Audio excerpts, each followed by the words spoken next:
Vous êtes-vous déjà demandé pourquoi certains hommes ne peuvent s'empêcher de penser à une femme, même lorsqu'elle n'a pas dit un mot? Comme si quelque chose d'invisible émanait d'elle, quelque chose qu'il ne peut expliquer, mais qui l'enserre comme s'il était prisonnier d'un rêve dont il ne veut pas se réveiller. Ce n'est pas une question de beauté, de statut, ni même de sexe.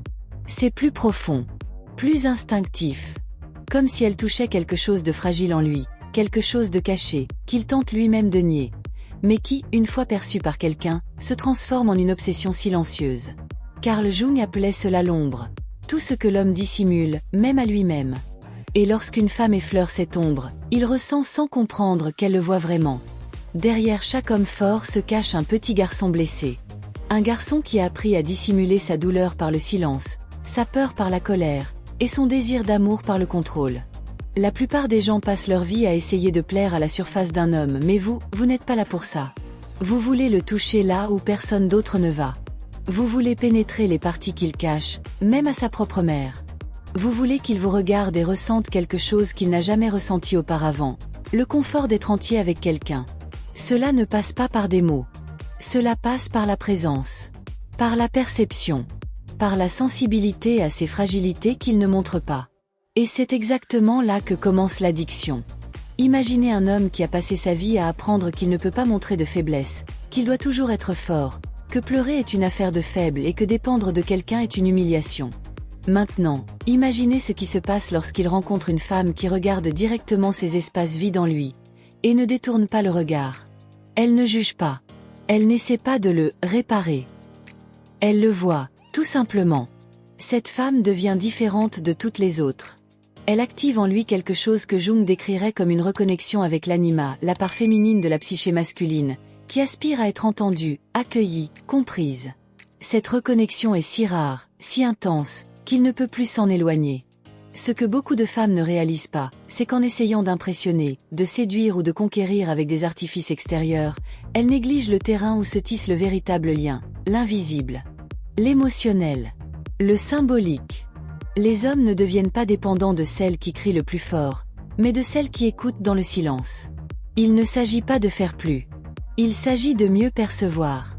De voir les 5 fragilités cachées que tout homme porte en lui, et qui, lorsqu'elles sont touchées avec empathie et présence, deviennent des portails vers une connexion profonde. Ce n'est pas de la manipulation. C'est un éveil. Et une fois éveillé, il ne sera plus jamais le même. Alors, si vous êtes prête à découvrir ce qu'aucun magazine ne vous dira, ce qu'aucun coach ne vous enseignera, et ce que la plupart des femmes ne remarquent même pas, restez avec moi. Car dans les prochaines minutes, nous allons explorer ensemble les couches les plus secrètes de l'âme masculine. Nous allons comprendre ce que l'homme lui-même ne sait pas nommer. Et lorsque vous maîtriserez cela, il ne pourra pas vous oublier, peu importe où il est, avec qui il est, ou combien de temps passe. Il reviendra toujours. Parce que vous n'avez pas seulement attiré son attention, vous avez touché son ombre. Et ça, ma chère, c'est inoubliable.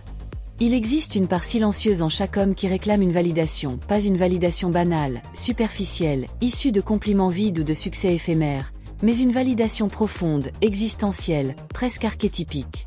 L'enfant intérieur qui vit encore en lui porte une question restée sans réponse. Suis-je assez? Carl Jung disait que ce que nous nions en nous-mêmes nous contrôle. Et peu d'hommes ont le courage d'admettre à quel point cette question les hante, même à l'âge adulte. Derrière l'image de l'assurance, la posture ferme, le discours rationnel et le regard décidé, se tapit une peur ancienne, étouffée, persistante. La peur de ne pas être jugé digne, d'échouer sous le regard d'autrui, d'être ignoré dans son essence. Et lorsqu'une femme, avec des yeux attentifs et un cœur véritablement présent, reconnaît cette douleur sans la juger, sans chercher à la réparer ou à l'exposer, elle accède à quelque chose de sacré, l'âme derrière le masque. Ce masque, que Jung nommait la persona, est ce que l'homme construit pour survivre et être accepté. Il apprend dès son plus jeune âge qu'il doit être fort, pourvoyeur, décidé, et qu'il ne peut montrer ni doute, ni peur, ni insécurité. La société entière renforce ce modèle, et il finit par se convaincre, sans même s'en rendre compte, qu'en agissant comme s'il maîtrisait toujours tout, il sera respecté, admiré, aimé. Mais en lui, une voix reste inentendue. L'enfant continue d'attendre un regard qui dise « Je te vois, même quand tu échoues ». C'est dans cet espace entre la persona, le masque social et l'ombre, l'épargné, que naît le lien le plus puissant. Quand une femme voit non seulement le rôle qu'il joue, mais aussi la douleur que ce rôle dissimule, elle devient irremplaçable. Parce que personne d'autre ne le voit ainsi, sans filtre, sans attente oppressante, sans qu'il ait besoin de prouver quoi que soit. On entend souvent dire que les hommes ont un ego fragile, mais cette fragilité n'est pas péjorative, c'est une protection ancestrale. Selon Jung, l'ego masculin est façonné par le besoin de s'affirmer dans le monde, de prouver sa valeur à travers l'action, la conquête, l'utilité. Quand cet ego est touché par le mépris, l'ironie, la comparaison ou la dévalorisation, il saigne. Et ce que beaucoup prennent pour de la froideur, de l'indifférence ou de l'éloignement est en réalité une rétraction défensive. L'homme s'éloigne non par arrogance, mais parce qu'il craint d'être réduit à ce qu'il redoute le plus, inutile, superflu, jetable. Il ne supporte pas cette idée. Ainsi, la femme qui sait accueillir sa vulnérabilité sans la transformer en faiblesse, sans le considérer comme brisé, suscite en lui une admiration silencieuse. Une nécessité presque spirituelle de rester près d'elle. Elle devient un refuge au cœur de la tempête qu'il ne parvient pas à nommer. Imaginez un homme qui a passé sa vie à chercher le respect des autres tout en fuyant son propre reflet. Qui a accumulé des titres, du travail, des responsabilités, des muscles, de l'argent mais qui ressent toujours un vide. Il ne sait pas que ce qui lui manque, c'est l'intégration. Lorsqu'il rencontre quelqu'un qui le voit dans son entièreté, sans exiger la perfection, sans réclamer de performance, sans le juger pour ses échecs, quelque chose en lui se relâche pour la première fois. C'est comme s'il pouvait retirer son armure, et malgré tout, être accepté. Jung décrirait ce phénomène comme la réintégration des parties dissociées du soi. Cet homme, lorsqu'il est vu avec empathie, commence à se voir lui-même. Et cela crée un lien plus fort que le désir, plus durable que la passion. Une identification.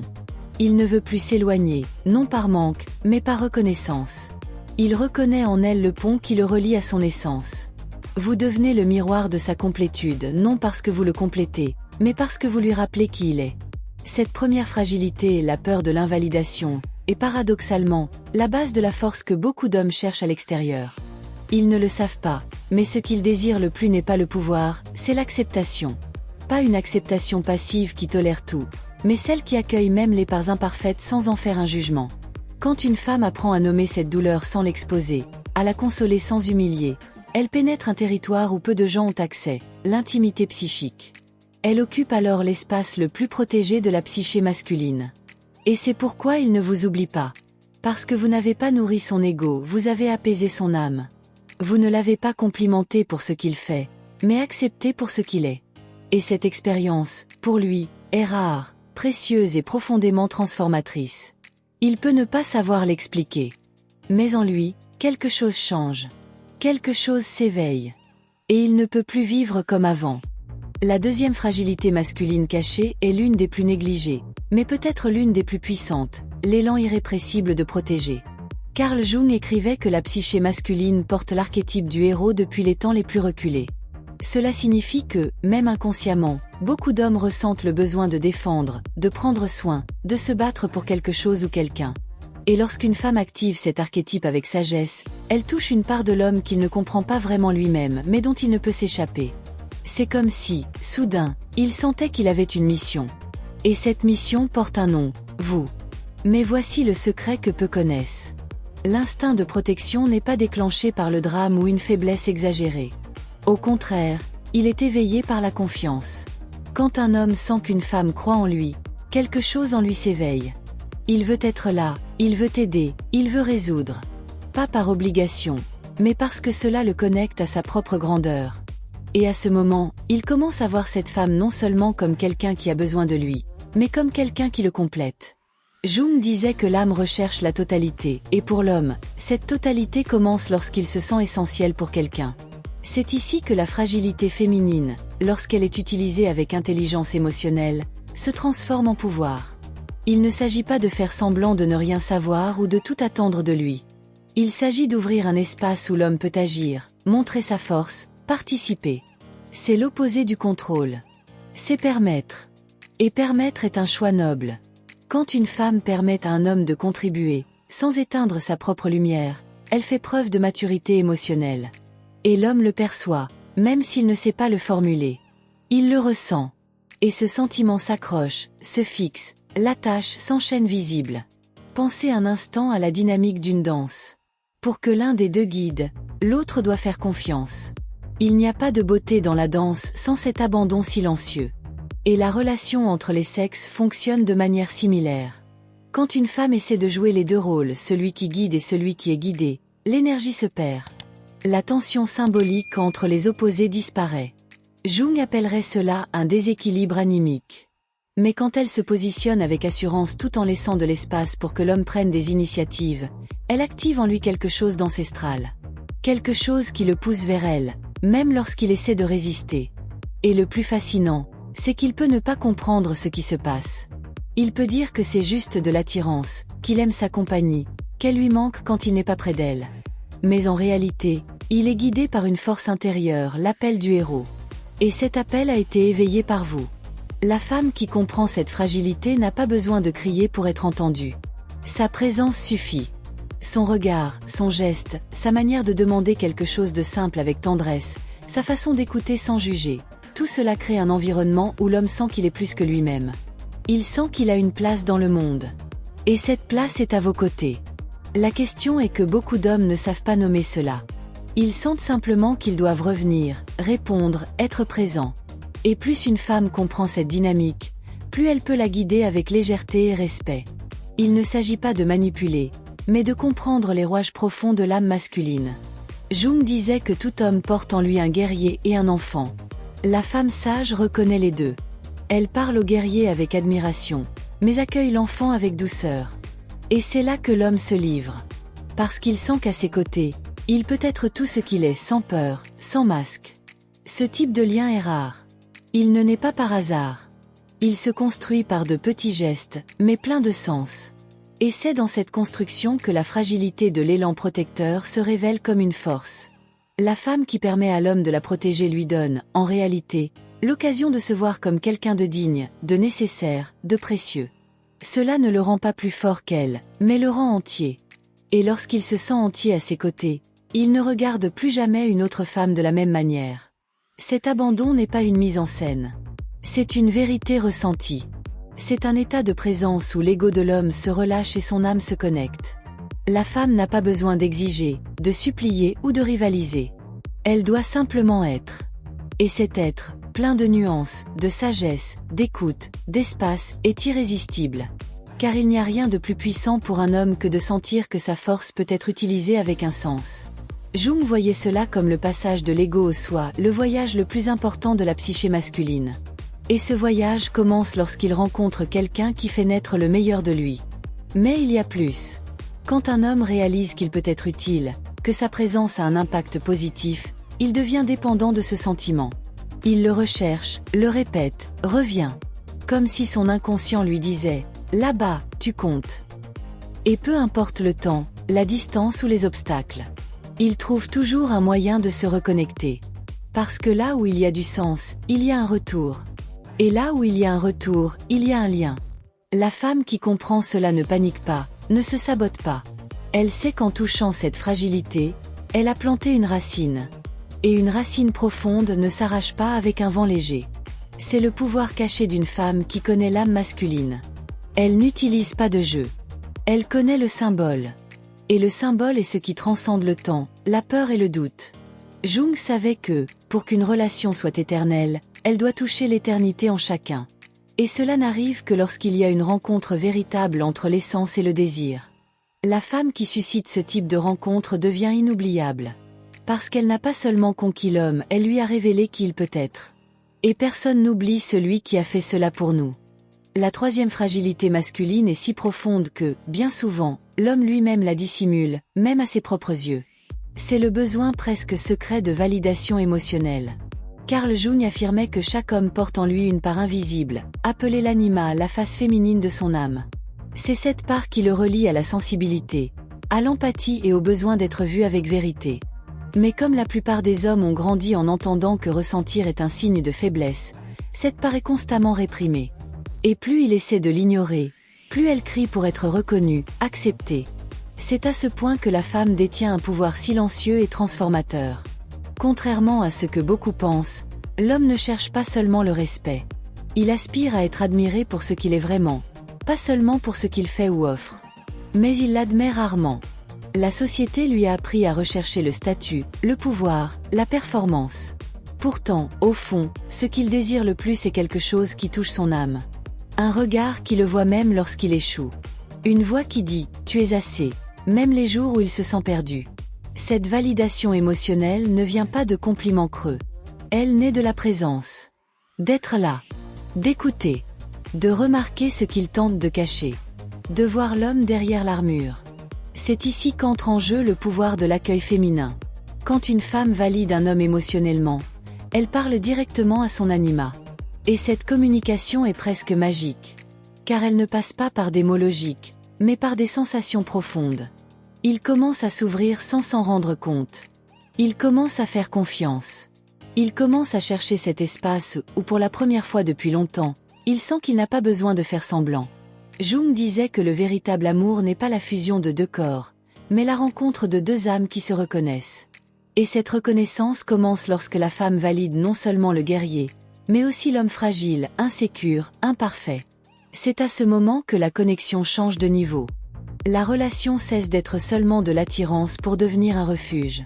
Un homme peut avoir de nombreuses conquêtes, mais il ne se livre vraiment qu'à une femme avec laquelle il peut être lui-même. Sans peur du jugement. Sans la pression d'être forte à tout moment. La validation émotionnelle crée de l'intimité. Et l'intimité, selon Jung, est le portail vers l'individuation, le processus le plus sacré de la psychologie. C'est lorsque l'ego se tait et que l'âme parle. Lorsqu'il se sent vu, aimé, respecté même dans ses aspects les plus humains. Lorsqu'il comprend qu'il n'a plus besoin de fuir ce qu'il ressent. Mais voici un avertissement important. Ce type de validation n'est pas de la flatterie. Ce n'est pas traiter l'homme comme un enfant gâté. C'est respecter son essence et être là avec sincérité. C'est savoir quand écouter en silence, toucher sans envahir, poser des limites sans humilier. La femme qui maîtrise cet art crée un espace de sécurité où l'homme s'épanouit. Et ce qui est fascinant, c'est que plus il se sent accepté, plus il veut grandir, évoluer, offrir. Pas par obligation, mais par une réciprocité naturelle. Comme s'il disait en silence. Tu me vois dans mon entièreté, et pour cela, je veux être le meilleur à tes côtés. Cette fragilité masculine est invisible aux yeux pressés. Mais elle vibre intensément dans chaque geste, chaque silence, chaque tentative de prouver qu'il est capable. Ce qu'il veut vraiment, c'est être aimé au-delà de la performance. La femme qui comprend cela n'exige pas l'amour, elle l'inspire. Elle ne réclame pas, elle éveille. Et cet éveil est ce qui rend un lien éternel. Car, en fin de compte, tout homme cherche un lieu où reposer son âme. Où le bruit du monde s'apaise. Où il peut retirer son armure et malgré tout, être admiré. Quand il trouve cela, il n'est plus jamais le même. Parce qu'il réalise que, pour la première fois, il n'est pas seul. C'est la beauté de la validation émotionnelle. Elle ne retient pas, elle libère. Jung disait que l'amour véritable guérit parce qu'il montre à l'autre ce dont il ignorait avoir besoin. La femme qui fait cela n'est pas oubliée. Parce qu'elle n'aime pas seulement, elle révèle. Et l'homme devient dépendant de cette révélation. Non parce qu'elle le complète, mais parce qu'elle lui rappelle qu'il est quand personne ne regarde. Ce type d'amour est rare. Il exige de la conscience, de la présence et de l'âme. Mais lorsqu'il se produit, il transforme tout. Et il transforme pour toujours. La quatrième fragilité masculine est une fragilité rarement exprimée à voix haute, mais qui régit silencieusement les comportements de nombreux hommes, la peur de ne pas être nécessaire. Pour Jung, l'instinct masculin d'action est profondément lié à l'archétype du héros, celui qui a besoin d'une mission pour exister, qui trouve un sens en protégeant, en construisant, en conquérant. Mais que se passe-t-il lorsqu'il sent que sa présence ne change rien? Quand tout semble fonctionner sans lui, ou quand la femme à ses côtés ne lui donne pas l'impression d'être utile de manière authentique. Cette sensation le ronge de l'intérieur, même s'il sourit à l'extérieur. Dans la psychologie profonde, Jung enseigne que l'homme a besoin de se sentir intégré à son environnement, non seulement comme un corps physique, mais comme quelqu'un qui a un impact réel sur la vie d'autrui. C'est pourquoi, souvent, il se montre plus présent face à un défi. Lorsqu'il sent que sa force, son intelligence ou sa protection sont bienvenues. Cela ne signifie pas qu'il souhaite une soumission ou une dépendance. Ce qu'il désire, en réalité, c'est une pertinence émotionnelle. Il veut sentir que, s'il part, il manquera. Que son énergie a une place, que sa contribution est reconnue non comme une obligation, mais comme une présence vitale. C'est là que certaines femmes se trompent. En cherchant à montrer leur indépendance, elles peuvent transmettre, sans le vouloir, le message qu'elles n'ont besoin de personne, pas même de lui. Et pour beaucoup d'hommes, cela ne représente pas de la force, cela représente une exclusion. Le désir d'être nécessaire ne vient pas de l'ego, mais de l'âme. C'est un appel de l'inconscient qui réclame un sens. Jung disait qu'il n'y a pas de douleur plus grande que de vivre sans but. Et l'homme, aussi rationnel qu'il puisse paraître, cherche ce but dans les connexions qui le font se sentir utile, respecté, indispensable. Pas comme un outil, mais comme quelqu'un qui compte. Quand une femme comprend cette dynamique archétypique, elle apprend à valoriser le masculin d'une manière qui crée un lien sans engendrer de dépendance. Une simple demande d'aide, faite avec sincérité, peut éveiller en lui un sentiment de mission qui le rapproche, qui le pousse à s'ouvrir, qui le rend plus présent. Pas parce qu'elle est fragile ou dans le besoin, mais parce qu'elle reconnaît que permettre à l'autre de contribuer est aussi un acte d'amour. Cette ouverture brise les schémas.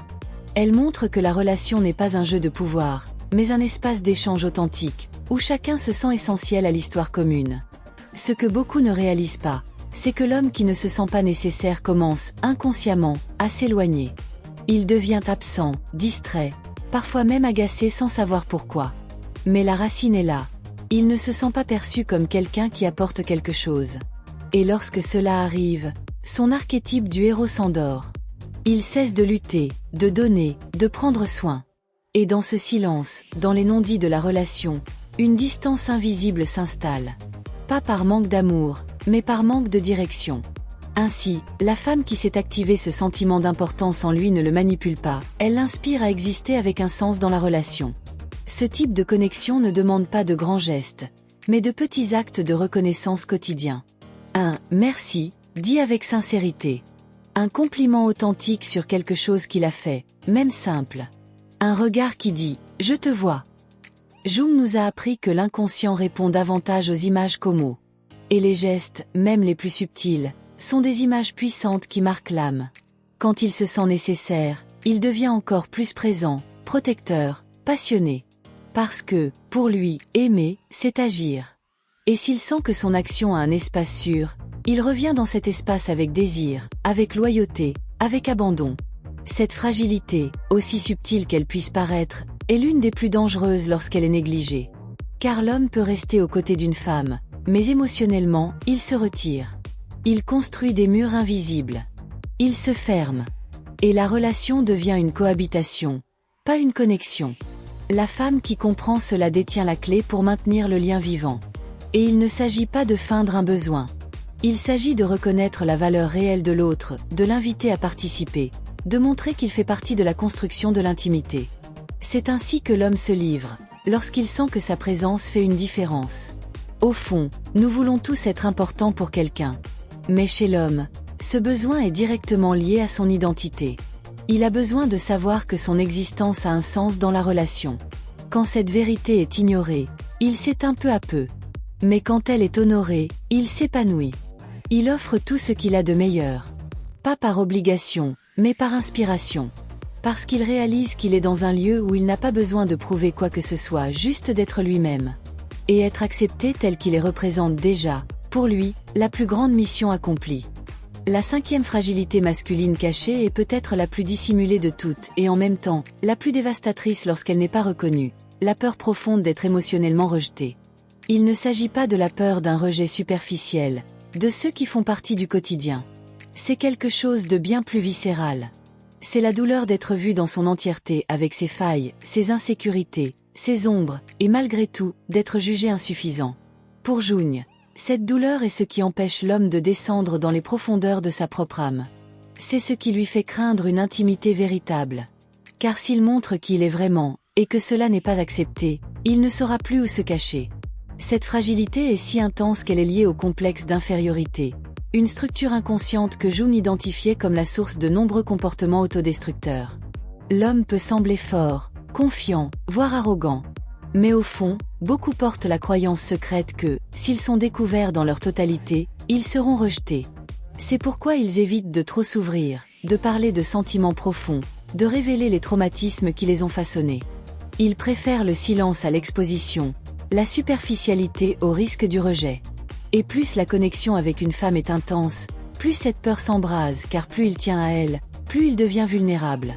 C'est là que beaucoup de relations s'effritent sans raison apparente. La femme sent que quelque chose ne va pas, mais elle ne sait pas le nommer. L'homme s'éloigne sans expliquer, évite les conversations profondes, change de sujet quand l'ambiance devient émotionnelle. Pas parce qu'il n'aime pas, mais parce qu'il a peur. Il est en conflit. Il veut se rapprocher, mais il craint le jugement. Il veut être accueilli, mais il anticipe la douleur et se protège avant qu'elle n'arrive. Cette protection se manifeste par de la froideur, du sarcasme ou un apparent désintérêt. Mais derrière cela se cache un petit garçon blessé, qui entend encore les échos d'expériences anciennes où il a été humilié pour s'être montré tel qu'il est. La femme qui comprend cette dynamique devient une sorte d'alchimiste émotionnelle.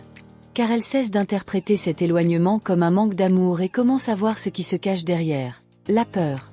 Et la peur ne se dissout qu'avec la sécurité. Jung disait que l'amour est le processus de deux êtres qui se révèlent et se transforment ensemble. Mais ce processus exige un environnement où l'erreur n'est pas une punition, mais une opportunité d'approfondissement. Quand une femme crée cet espace où l'homme peut parler de ses fantômes sans être ridiculisé, où il peut pleurer sans perdre sa dignité, où il peut dire « je ne sais pas » sans être diminué, elle active en lui quelque chose qu'aucune autre n'active, une confiance archétypique. C'est à ce moment que l'homme se livre. Pas quand il est pressé, exigé ou mis face à des ultimatums, mais quand il se sent assez en sécurité pour baisser la garde. C'est à cet instant que le héros laisse place à l'amant, que le guerrier cède au guérisseur. Jung appelait ce processus l'individuation lorsque l'être humain intègre lumière et ombre, force et fragilité, raison et émotion. Quand un homme sent qu'il peut être entier avec une femme, il cesse d'aimer avec peur. Il commence à aimer avec liberté. Et la liberté est la seule condition où l'amour peut grandir sans se déformer. Ce n'est pas le contrôle qui le fait rester. C'est l'accueil. La femme qui perçoit cette fragilité n'essaie pas de le guérir. Elle ne devient ni sa thérapeute ni sa sauveuse. Elle choisit simplement d'aimer avec conscience. Et aimer avec conscience, c'est accepter que l'autre porte des blessures qui ne cicatriseront peut-être jamais, mais qui peuvent être apaisées par la présence, l'écoute et le respect. Elle apprend à ne pas réagir au silence par des reproches, mais par de la curiosité. Elle apprend à ne pas juger l'éloignement comme un désamour, mais comme une autoprotection. Et peu à peu, avec patience et constance, elle devient l'endroit où il peut être qui il est sans masque, sans armure, sans peur. C'est dans cet environnement émotionnel que l'amour véritable prend forme. Jung disait que l'âme masculine cherche dans la femme le miroir de sa totalité. Et quand il trouve non seulement de la beauté, mais de la compassion, non seulement de la passion, mais de la compréhension, il se livre. Parce qu'il comprend qu'il est face à quelqu'un qui ne veut pas seulement ce qu'il peut offrir, mais ce qu'il est vraiment. Et cela, pour l'homme, est une guérison. C'est une libération. C'est le début d'un lien qui transcende le temps, la logique et les insécurités. C'est l'amour dans sa forme la plus pure, celle qui accueille jusqu'aux ombres les plus silencieuses. Tout au long de ce voyage silencieux à travers les 5 fragilités cachées de l'homme, nous n'avons pas seulement parlé de lui. Nous avons parlé de nous tous. Des ombres qui se tapissent derrière les gestes quotidiens, les mots non dits, les attitudes incomprises. Jung nous a appris que l'être humain ne devient entier qu'en affrontant ce qu'il y a de plus sombre en lui. Et cette obscurité, souvent, a le visage de l'insécurité, de la solitude, de la peur d'être vu. L'homme moderne, si exposé au monde, reste un inconnu pour lui-même. Et peut-être que l'amour, le véritable, est le seul miroir qui l'invite à se voir dans son entièreté. Quand une femme comprend ses fragilités, elle commence à voir l'homme au-delà de la surface. Non comme quelqu'un à réparer, mais comme quelqu'un à accueillir. Car chaque défense cache une demande d'affection. Chaque fuite révèle un désir de rester. Et chaque silence est une histoire qui attend d'être entendue. La femme qui voit avec les yeux de l'âme découvre qu'elle n'a pas besoin de lutter pour l'amour, elle doit simplement apprendre à écouter ce qui se cache derrière le bruit. C'est dans ce type d'écoute que naît la véritable intimité, celle qui ne dépend pas des mots, mais de la présence. Ce qui est curieux, c'est qu'en touchant ses blessures, ce n'est pas seulement l'homme qui se transforme. La femme aussi se guérit. Car en comprenant la douleur de l'autre, elle accède à une part d'elle-même qui était également silencieuse. Jung disait que l'autre est toujours le miroir de quelque chose que nous devons intégrer. Ainsi, la fragilité de l'homme révèle la sensibilité de la femme. Sa peur révèle sa compassion. Et le processus de se trouver dans l'autre devient une danse de croissance, non de sacrifice. Aimer à ce niveau cesse d'être une transaction pour devenir une transmutation. Et cela, en soi, est déjà une révolution. Peut-être que le plus grand appel de ce contenu est d'abandonner le jugement et d'adopter la lentille de la compréhension. De regarder l'homme non comme un projet inachevé, mais comme une âme en quête de reconnexion avec ce qui a été perdu en chemin, sa propre essence. Les 5 fragilités que nous avons explorées ici ne sont pas des faiblesses. Ce sont des portails. Des portails vers une nouvelle manière de se relier, plus honnête, plus profonde, plus humaine. Et chaque femme qui franchit ces portails aux côtés d'un homme ne l'aide pas seulement à se trouver, elle se découvre aussi. Alors, je vous pose la question. Combien de fois avez-vous confondu la protection avec la froideur? Le silence avec le désintérêt? L'éloignement avec le rejet? Peut-être que maintenant, vous voyez que derrière tout cela, il y a un cri étouffé de quelqu'un qui voulait simplement être accepté tel qu'il est. Si ce message a touché quelque chose en vous, partagez-le. Aimez. Commentez. Pas par obligation, mais parce que cette conversation doit aller au-delà de cet écran. Quelqu'un attend peut-être ces mots. Et si vous voulez plonger encore plus loin dans cet univers de connaissance de soi, abonnez-vous. Ce canal est un espace pour les âmes en transformation. Et peut-être est-il temps de transformer la vôtre aussi.